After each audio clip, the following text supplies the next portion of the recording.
The Post Game Pints podcast presents 5-Minute Reactions. All right, let's do this. Another 5-minute post-game show courtesy of Post Game Pints together again. Campbell and Gallo. What's up, Gallo? Not much. Trying to rest, trying to recover from the long playoff run that we had. But at the same time, Sean, there's just so many things going on in the National Hockey League that it's almost impossible to step away completely. All right, so we decided that we're going to continue with the 5-minute post-game shows. We're going to have full length here on Post Game Pints as well, brought to you by LaBrosse Brewery. But here, Mitch, we got 5 minutes. Let's put it up on the clock about Carey Price being left unprotected. Let's go. Like, your first reaction when you heard Carey Price was not going to be protected by the Montreal Canadiens. Well, I mean, my first reaction was I was extremely surprised. I know halfway through the season when maybe Carey Price wasn't playing his best hockey, Canadian fans were trying to find any way out of his contract possible. And many were suggesting that he waive his no movement clause in the expansion draft and Seattle can have a goalie and the Canadiens can have $10.5 million in cap space. At that time, I didn't think Carey Price would waive his no movement clause, and I didn't think the Canadiens want to lose Carey Price.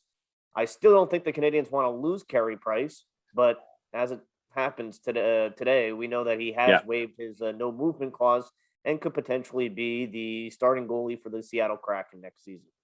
All right, so here's the thing. Now, was the discussion that Mark came up to him and said, hey, what do you think about, or like, from what I understand is Carey said, hey, why don't I waive my no move clause? We'll keep Jake Allen. I think that Carey Price understands the importance of Jake Allen. The Canadiens, it would have cost them an arm and a leg to give to Seattle for them not to take Jake Allen. I thought Jake Allen, with what the protection list was going to look like, was the most enticing piece for them to take. And now you take that away from them. Now Carey Price is the most enticing piece to take, and that's even better than Jake Allen. I don't know. I think it's a no-brainer for Seattle to take Carey Price. I know that there's a contract. I know that they're throwing out these injuries. I think this is a very risky move. And I understand you don't make these moves without understanding or knowing what Seattle's going to do. A lot of rumors are going to take Chris Driedger as their guy, 27-year-old, proven that he could start in the NHL. But then you get plopped this bombshell that Carey Price is available. I think that there's a good chance that he's in Seattle next year. Well, I mean, there's also, right, if you take Driedger, there's the Minnesota goalie Kraken that's also available at this time. I think that would be an intriguing player after he had a great first season in the NHL.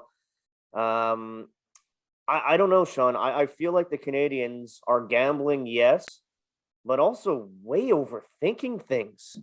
Like it's not like Jake Allen is a franchise player that you risk losing a franchise player to keep him.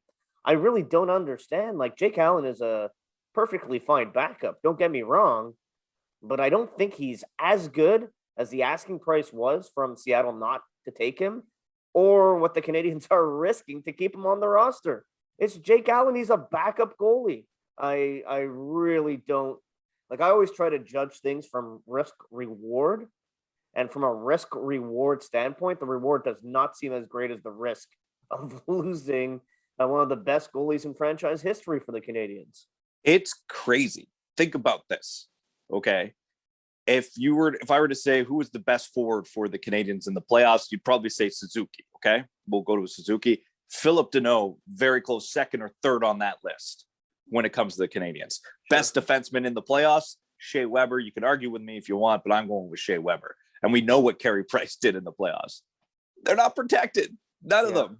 Wow. And the Canadiens could lose one or two, and I know that but think about this. You could lose Philip Deneau to free agency.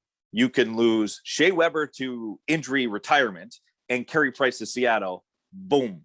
Just like that in a couple days' time. Yeah, and, the other guy you didn't mention was Paul Byron, who is another assistant captain with the Canadiens. He has worn a letter, and he scored some really big goals in the playoffs. And he's another guy left unprotected. I have to say, these expansion drafts, they really make things exciting, but probably cause a lot of headaches for general managers and people running teams. And again, I'll say it. I think the Canadiens are overthinking this one. Okay, so let's it's going to happen on Wednesday, just very soon. But Mitch, if you're Seattle, you look at Montreal's list. Who are you taking? You mentioned Byron. There's Kulak. There's Price.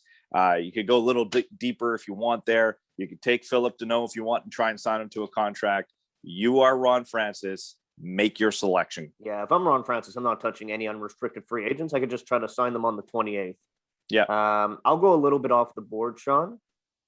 And again, we don't really know what the future holds, but I would take Jonathan Drouin. I think it's hard to find offensively talented players like that. And I think there could be a fun play for Seattle to take Max Domi from Columbus, Yeah. Jonathan Drouin from Montreal, reunite them, see if you get some chemistry right off the bat, and have a fun offensive team for people to go see. You know how I feel about paying goaltenders big sums of money against the salary cap. I think it would be 13% against the cap. Too many for me. If I'm Seattle, too much risk again. Like the risk reward for the Canadians putting him on the expansion list. I think for Seattle, you want to kind of start fresh and have salary cap flexibility. All right. Well, I'll tell you this. It's pretty easy for me. I'm Seattle. I'm taking Carey Price. And I don't want to get into, you want to start a friend. One, you have a guy that can take you to the Stanley Cup. He can just do that. You're going to be able to have a solid backup that's going to be able to play 35 to 40 games. You don't have to play Carey Price 40 next year. I know it's a hefty price, but you know what you're going to get. And you'll probably have the highest selling jersey of all time. If he goes to Seattle, it would be the highest selling jersey of all time. Carey Price in a Seattle Kraken jersey. I'm not kidding. As a business move, it would be a very smart thing to do. So I like your idea about Drouin and Domi and all that. I'm not overthinking this move if I'm Seattle. What? Carey Price is available? I'm taking him. That's all the time we got, Mitch. So we made our picks. We'll see what Seattle makes. But that's another 5-minute post-game show courtesy of Post-Game Pints, a little bit on Carey Price being unprotected. Mitch, I know that we're going to have a draft show coming up, the NHL draft coming up very close as well. And in the meantime, we should go sit on a terrace or something? That's what I'm ready to do. Look at me. I'm tanned and I'm relaxing.